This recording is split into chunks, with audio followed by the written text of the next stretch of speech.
Hey everyone, today's video will be more theoretical rather than practical, which means you can just sit down, relax and enjoy and just listen how I do my animations. In this video, I'm going to talk about my exact workflow on creating animations like this or any other type of animation that I'm going to plan in the future. This tutorial is a part of my large Minecraft animation course, so if you want to learn animation fast and create your own short films in Blender, then you can check out the link in the description. You can also find a download for the PDF in the description, so you can just download it and use it whenever you need it. Now, let's begin.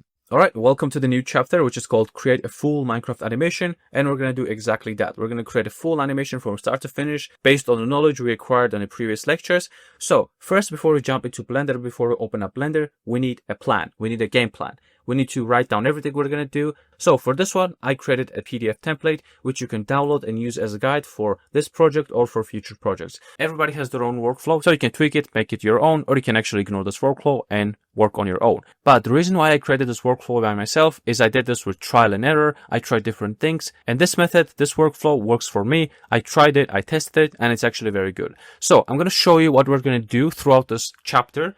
And everything we're going to do basically is going to be provided here, step by step. So we're going to follow this chapter based on this PDF template. So first, before we start an animation, we need pre-production. Then once we nail the pre-production, we're going to do the actual production, which is your animation inside Blender.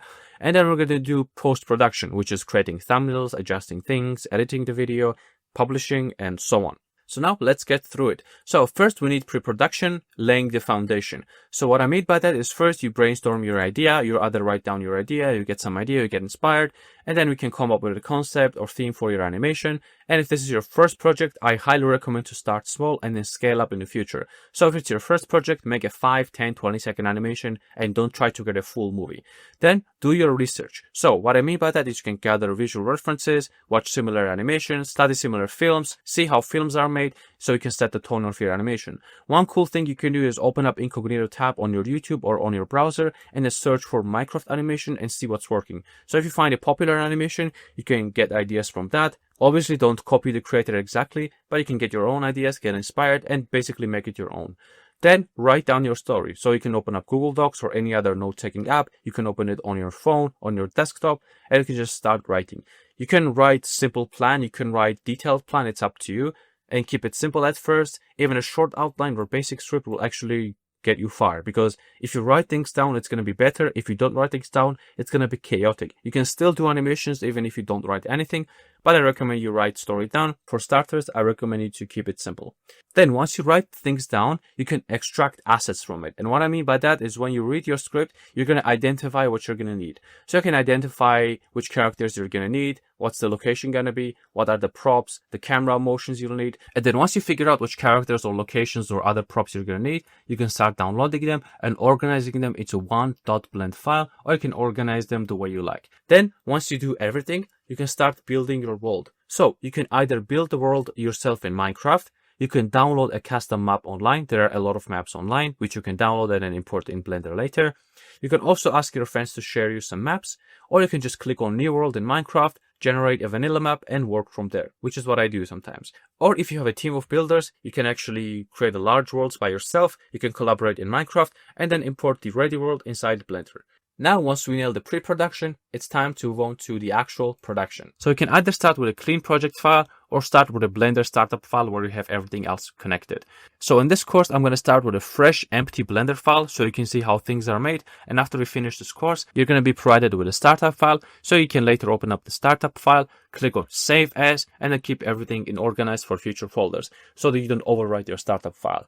Then we need to import the Minecraft map into Blender. So you can use MineWiz or JMC to OBJ to export your world from Minecraft into a .obj file, and then use the MCPrep add-on to bring your world into Blender smoothly, and I'm going to teach you how to do that as well in this course. Now, after you finish this course, in case you get stuck on anything, I have links provided for a lot of tutorials. So if you get stuck on how to import the world, I'm going to show you how to do that, so you can just simply click on this link and it will open it up. Also, if you need anything else, you can scroll all the way down. And then if you scroll all the way down, you're going to see this called bonus full tutorial playlist. If you click on this playlist, it's going to take you to my YouTube channel playlist where I have around 51 plus tutorials provided. So again, if you open this playlist, you're going to see a lot of tutorials. If you get stuck in your production and you need a reminder or something, you can open this playlist and find my tutorials on a lot of subjects. And now let's get back to the workflow template. So next step is prepping your materials. After you import the world in Blender, you need to prep materials. So again, I'm going to show you how to do everything in the upcoming lectures. Then after you click on prep materials, it's optional, but you can add translucency to your grass and leaves, and you can also add backface cooling to your leaves and grass. And again, you have an option to do that as well. Next one is editing the world, which is optional. If you edit the world and you don't like something, for example, you want to move a block, you want to replace a block with something else, you can click on edit mode and then remove the faces pretty easily. Again, we're going to learn everything inside this course in practice as well.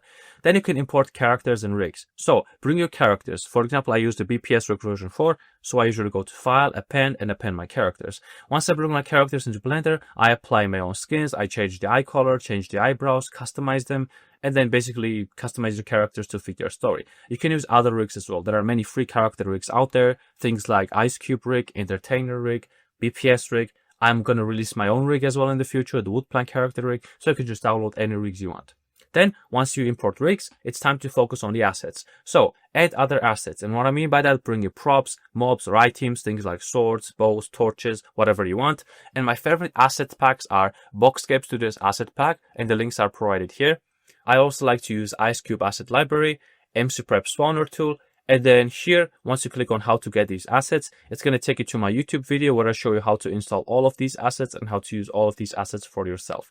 And these are large asset libraries, and once you download them, that's pretty much all you need for Minecraft animations. If you want any blocks or items, weapons, they're going to be provided here. Next one is set up the lighting. So, set up the lighting, think about the mood, the time of day, the light contrast, color tones. You can import HDR skies, you can import sunlights. And remember, good lighting equals good storytelling. So you can start lighting your characters, starting lighting your objects as well. That's the part that I ignored in the past, but now I started lighting my characters using some spotlights, parenting them, and I'm going to show you how to do that throughout this course as well. You can also use light linking to make your characters stand out. And again, if you want to learn about lighting and light linking, the tutorials are provided here. You're going to learn about these things throughout this course as well, but after you finish this course, maybe you get stuck on something, and if you get stuck on something, you can click here to get a reminder. Then we get a basic compositing setup. So go to the compositing tab, and you can add things like glow, mist, color grading, glare, whatever. It's up to you. You can do other post-processing effects. You can add vignette, you can add vector blur, and you're going to learn how to do that as well. And again, I have a basic compositing tutorial on YouTube, and if you want a reminder, you can click here and then go to that link. Next, we have the animation phase. So, animation phase is one of the most important parts because after all, we're doing Minecraft animations. So, first, what I like to do is create a layout pass. What I mean by that is only animate the cameras and only animate the root bones. No actual body animations. So, for that, we can block out the characters' poses and camera moves, focus only on timing, locations, and basic actions. We can use root bones and position characters, and we don't have to worry about detailed animations so far. Then, we get the primary animation pass. So, this thing can be done multiple ways, like everything in Blender. So you can bring your pre-made animations and apply them to your characters. Again, since you're watching this course, you have 50 pre-made ready-to-use animations, which I made by myself. And again, you can use them, apply them using the NLA editor or any other method.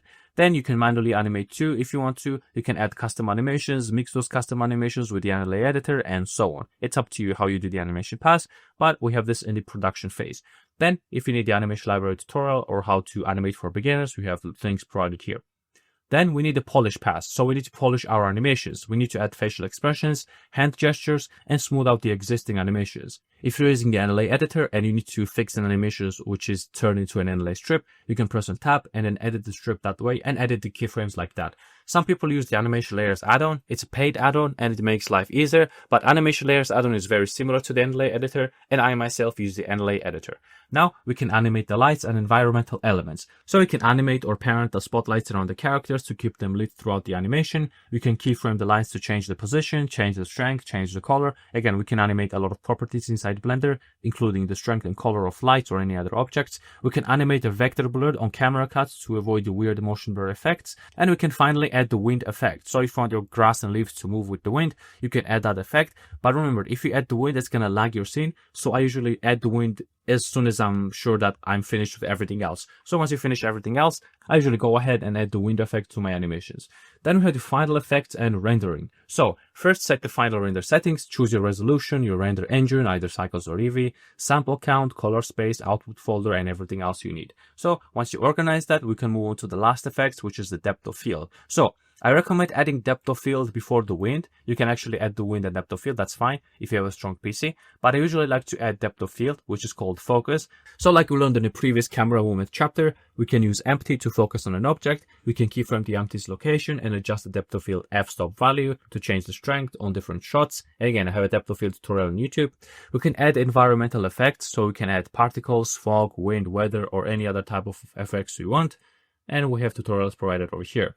And then we have final checks and troubleshooting. And what I mean by that is animation is an art form, but it's also a huge problem-solving process. So once you start production, you might find that you have come across a lot of problems, and that's fine. That doesn't mean that you're bad at anything. I don't remember an animation I made where I didn't come across a problem. I always come across a problem wherever I make large 5 to 10 minute animations. So again, if you come across problems, that's fine. You can ask for help on my Discord or any other Discord. And make sure once you come across any issues, you fix them, playback and preview the animation. You can also render each scene, each shot, fix any missing textures, glitches, or lighting bugs you might come across. And after that, we're going to move on to viewport renders. So viewport renders are an easy way to quickly preview your animations. You can actually go to top left corner, click on view, viewport render animation. It's quick but helpful, and then you can overwrite the viewport render animations later on with the actual renders. And again, workflow is provided here.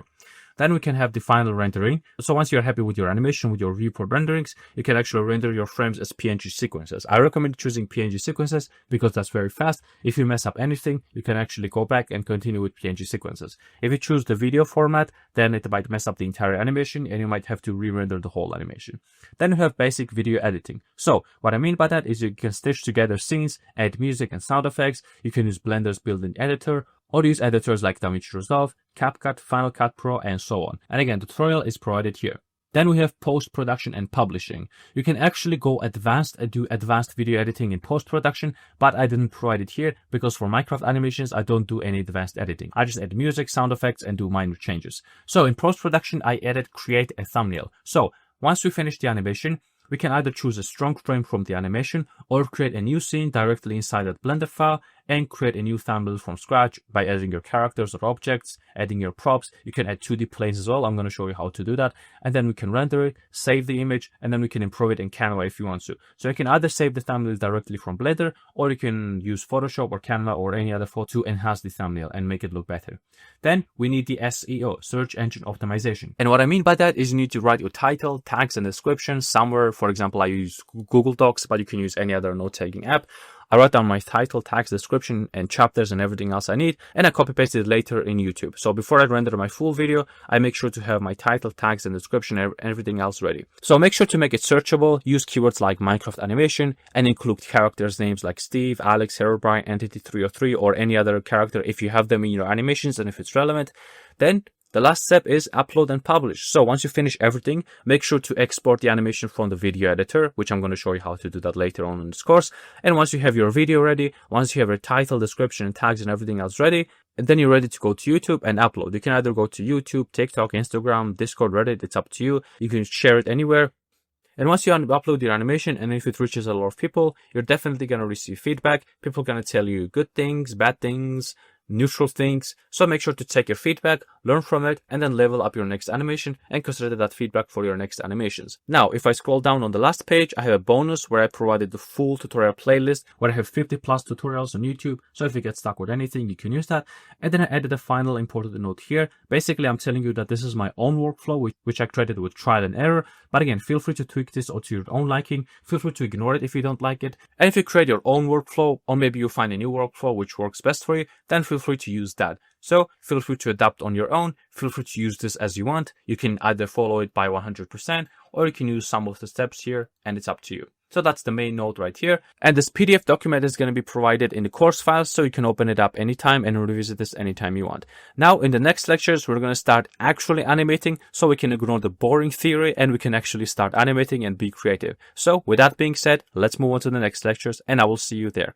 And that's going to do it for this video. Hopefully you learned something new, and hopefully this PDF workflow template will be useful for you in your animation production. Again, all the links are provided in the description, and if you want to support the channel further, you can also check out my Patreon page. Thanks for watching, and see you in the next video.